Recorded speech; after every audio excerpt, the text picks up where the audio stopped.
Sit down for a moment. I'm not here to sell you hope or pretty phrases. I'm speaking to you the way someone speaks when they're no longer in a hurry, and for that very reason doesn't lie. My name is Augusto Ferrer. 98 years old, I was born in a neighborhood of low houses where the walls sweated with damp and the silence of night was broken only by tired footsteps coming home from work. I've seen fashions come and go, countries change their names, friends swear they'd always be there and vanish without a goodbye. And there's one truth it took me far too long to understand. One no one explains to you when you're young because it sounds uncomfortable, even cruel. My life didn't start getting better when I learned to try harder. It started getting better when I stopped offering myself where I wasn't being cared for. For decades, I believed the path was to endure, to be available, to be the first to arrive and the last to leave. I thought that's how a respectable life was built. I thought saying yes was a virtue and saying no was a fault. And all the while something inside me kept shrinking like a room having its furniture taken away piece by piece until there's no space left to breathe. No one warns you that every yes you give without thinking takes up space. No one tells you that time doesn't stretch and energy doesn't renew itself out of pride. You're taught to comply, not to bother to adapt. And that's how you learn to disappear slowly with good manners. There are doors that don't open through persistence. I pushed many until my shoulders gave out. I knocked, I pleaded, I stood waiting in front of entrances that were never meant for me. It wasn't a lack of strength, it was a lack of judgment. The day I understood I couldn't keep walking into every room that let me in, something changed. Every time I closed the wrong door, another appeared, one I didn't even know existed. It wasn't luck, it was space. When you stop carrying what isn't yours, your hands are free. And with free hands, life sometimes dares to offer you something better. If you're tired and don't know why, if you help everyone but feel unseen, if at the end of the day you wonder when you stopped mattering to yourself, this is for you. Not because I'm wiser, but because I grew old the long way around. And if there's anything I can do now, it's spare you a few years of useless wear. Saying no doesn't make you a bad person. Sometimes it's the only thing that keeps you alive. And that, learning it late and paying dearly for it, is what I want to talk to you about. I wasn't born knowing how to stay quiet. I learned it. I was 6 years old when my father stopped coming home at night. He didn't leave all at once. There were no suitcases, no goodbyes. He just started arriving later, speaking less, sitting and staring at the wall as if there were something on the other side that I couldn't see. My mother said he was tired, that we shouldn't ask, that men carry things that aren't named. And that's how I learned the first important lesson of my life. Don't bother, don't ask, don't make noise. Love, I understood then, is earned by being easy to live with. When my father died 2 winters later, the house became a narrow place, not because of the space, but because of the air. My mother aged overnight. I became the responsible child, the one who didn't cry, who helped, who understood. No one asked it of me out loud, but everyone breathed easier when I needed nothing. I was praised many times for being strong. No one ever asked if I wanted to be. Strength, I later discovered, is often a well-dressed disguise for emotional abandonment. I started working early. First running errands, then long shifts in a workshop where the noise of the machines drowned out any uncomfortable thoughts. I liked feeling useful.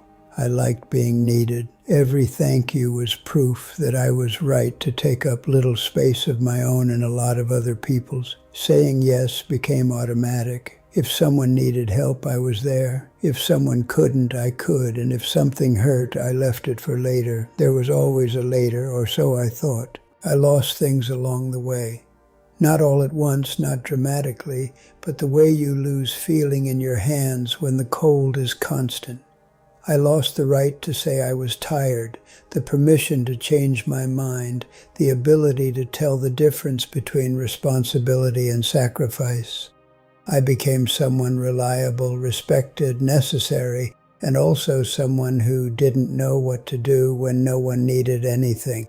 Because I never learned to ask myself what I needed, I only learned to endure. And enduring, even when people applaud you for it, has a cost that always comes due later.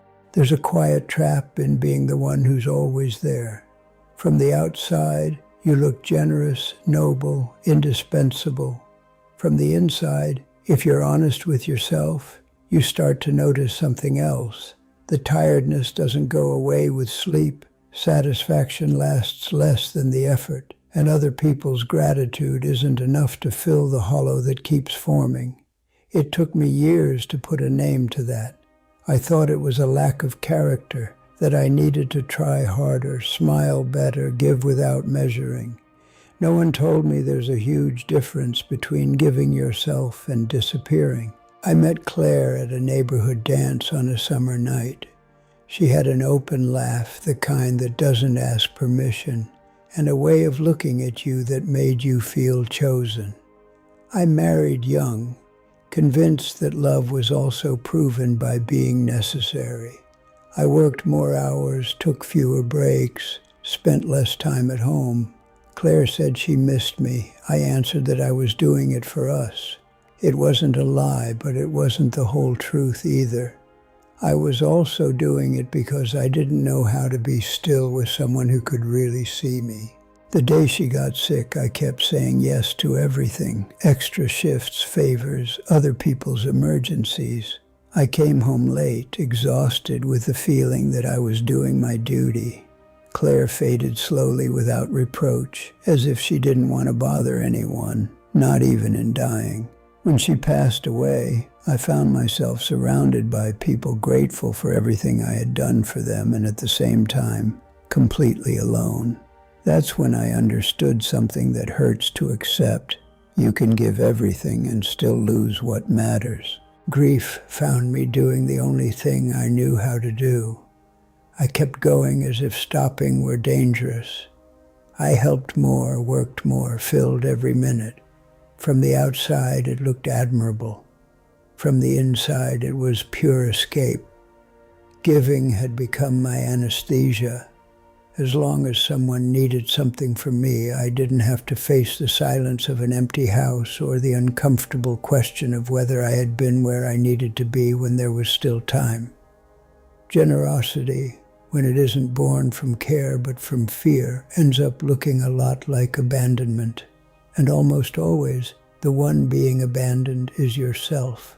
I turned busyness into a refuge. If my body was exhausted, my mind didn't ask questions. If the day was full, the night went by quickly. That's how I lived for years, piling up commitments the way someone stacks furniture in front of a door they don't want to open. I convinced myself that being needed was the same as being loved, and that as long as someone called, I still mattered. The problem is that constant exhaustion doesn't protect you from pain. It only postpones it. And in the meantime, it empties you from the inside out. I built my own business with that logic. I opened before everyone else and closed after. There was always an exception, an urgent favor, a sad story that justified breaking my own limits. I didn't charge what was fair, didn't rest enough, didn't say no. I told myself that's how you build a reputation, that's how you earn respect. What I was really building without realizing it was a life with no margin. Any unexpected event was a threat because there was no reserve, no time, no strength left to hold it. The blow came on an ordinary early morning, an inspection, a fine, a chain of mistakes I myself had allowed by always living on the edge. In a few weeks, what I had built with years of work collapsed. I stood there staring at an empty storefront, my hands hanging uselessly at my sides, and a question fell on me like dead weight. Who am I now if I'm no longer useful? It wasn't just a financial loss. It was the collapse of the identity I had built around saying yes. There, in that forced silence, everything I had been avoiding showed up. The real exhaustion, the grief never properly closed, the anger at always putting myself last. I understood something I didn't want to accept. Many times we use work, constant helping, endless availability to avoid facing what hurts. We say we're busy when we're really scared to stop, to feel, to discover that we've lived more to comply than to actually live. And when the body can no longer sustain that escape, life finds a way to stop you. It stopped me abruptly, and even though I didn't know it then, it was the beginning of something different. When I stopped being useful, the world grew quieter. It didn't happen overnight, but it was clear. The phone rang less. Urgent requests disappeared. Sad stories found other ears. At first it hurt. I won't deny it. There's a part of you that feels betrayed when you're no longer needed. But in that silence, something began to happen that I had never had space to notice before. Some people, a few, stayed without asking me for anything. A neighbor I barely knew brought me food for weeks without saying a word. An old client sat with me one entire afternoon without expecting solutions. A friend I had helped little and listened to a lot showed up with time, not emergencies. They didn't come to ask. They came to accompany. And in contrast, others, the usual ones, the ones who swore they couldn't manage without me, simply vanished. No explanations, no goodbyes, as if I had stopped existing the moment I was no longer available. That forced me to look at my relationships with a kind of honesty I had avoided before. I began to notice a pattern I had ignored for years. There were people who were only around when I solved things, when I gave in, when I carried the weight. And there were others who could stay even when I had nothing to offer. It wasn't malice, it was dynamic. I myself had taught many people to see me as a resource, not as a person. Understanding that was uncomfortable but freeing, because I also understood that real care isn't proven through constant sacrifice. The relationships that matter don't ask you to break yourself just to function. They adapt, they wait, they take care. I asked myself a question I had never allowed before. If tomorrow I couldn't help, who would stay the same? Not with nice words, but with real presence. The answer was short but clear, and it was with those few people, the ones who didn't need me in order to stay, that I began to rebuild something resembling a life. Learning to set boundaries wasn't a heroic act, it was an awkward one.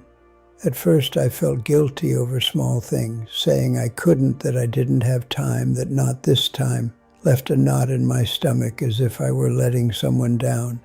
It took me a while to understand that discomfort wasn't a sign I was doing something wrong, but that I was breaking an old habit. When you've spent your whole life giving in, any firmness feels like violence, even when it isn't. I remember clearly the first time I held a no. Someone came back asking for an urgent favor, appealing to our usual trust, our shared history, how much I knew how to do it better than anyone. I listened, breathed, and said I couldn't. I didn't give long explanations. I didn't justify myself. I just said it wasn't possible. There was silence, then irritation, then nothing. I thought I had lost something important. What I had really lost was a dynamic that was costing me dearly. Over time, I noticed a curious change. Some people drifted away and it hurt, but it was a clean kind of pain. Others stayed and began to treat me differently. They asked before assuming. They accepted my timing. They stopped pushing. That's when I understood a simple and hard truth. People learn how to treat you based on what you allow. Every reluctant yes teaches that your exhaustion doesn't matter. Every clear no teaches that there's a person on the other side. Setting boundaries didn't make me cold or selfish. It made me present.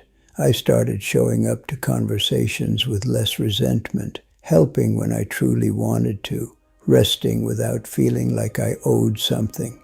Respect, I discovered, isn't always lost when you say no.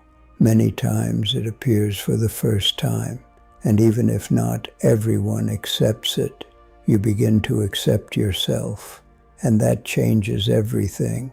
I thought that after learning to say no, the hardest part was behind me. I was wrong. There's a kind of boundary that hurts more than all the others, the one that disappoints the people you love. At 72, I met Elena at a community workshop. I wasn't looking for anything. I had already made peace with the idea of a quiet solitude. She wasn't there to fill gaps either. She was there to share time. That, precisely that, undid me. With her there was no need to try, to explain, to prove anything. Being there was enough. But choosing her had consequences. It didn't fit the image some people had of me. It wasn't what was expected. Looks grew longer, opinions unnecessary. In my own family there were silences heavier than shouting. Someone told me I was being selfish, that at my age I should settle, that there was no need to stir the waters. I listened to all of it, and for the first time I didn't move to calm it down. I stayed where I was, fear trembling inside me, but without stepping back. There was distance, months without calls, incomplete celebrations, a constant feeling that I had chosen wrong in everyone else's eyes. And even so, every morning waking up beside Elena, I knew I was choosing right for myself.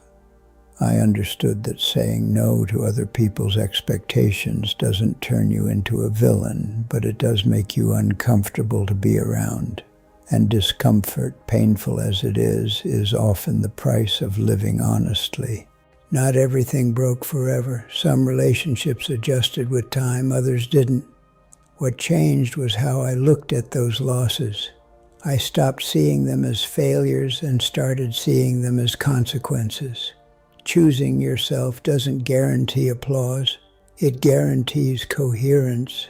And even if that coherence leaves you alone for a while, it also gives you back something irreplaceable, the feeling that you are living your own life, not the one others wrote for you. There was a decisive moment, one that doesn't feel important when it happens, but later splits life into a before and an after. It was a short conversation, no witnesses, no drama. Someone very close to me asked me to turn back, to choose apparent calm, to avoid conflict. They didn't do it out of malice. They did it out of fear, fear of what people would say, of change, of losing a familiar version of me. I listened carefully because affection doesn't disappear overnight. And then I said no. I didn't raise my voice. I didn't attack. I didn't over-explain. I just said I couldn't keep living to soothe others while I slowly faded away. I felt the tremor in my chest, that mix of guilt and relief that only appears when you finally say a long-delayed truth. There were consequences, of course there were. Distance, time, absence, the kind of silence that makes you wonder at night if you did the right thing. But there was also something new, peace, fragile at first, but real. Over the years, I understood that no wasn't a rejection, it was an invitation. Not everyone accepts it. Some people need you to keep giving in so they don't have to look at themselves. Others, with time, understand.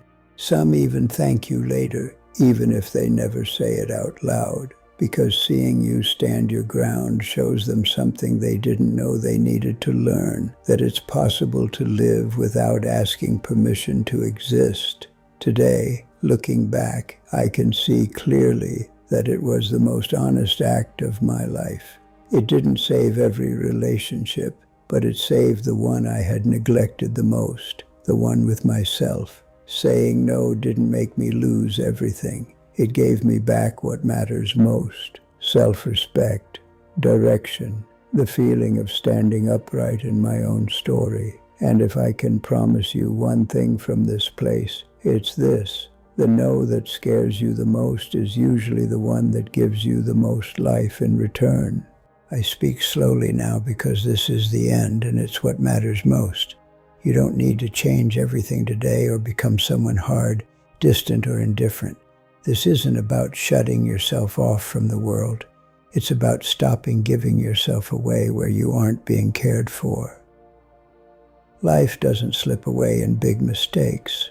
It slips away in the small yeses you say without thinking, in the hours you give out of habit, in the peace you sacrifice to avoid making others uncomfortable.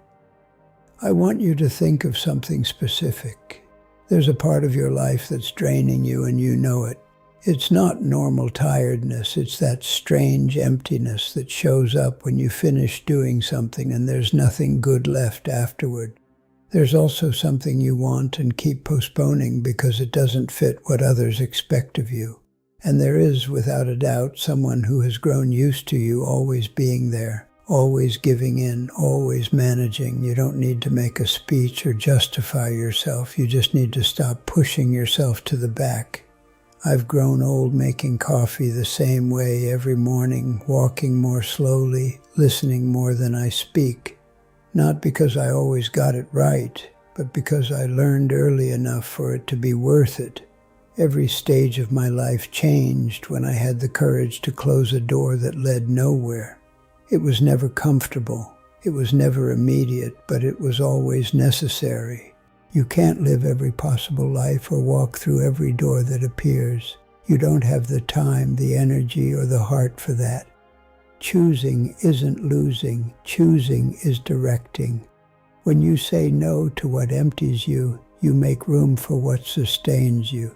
When you say no to those who use you, you make space for those who truly see you. And when you say no to the life others designed for you, you finally begin to live your own. Don't wait until you're completely exhausted.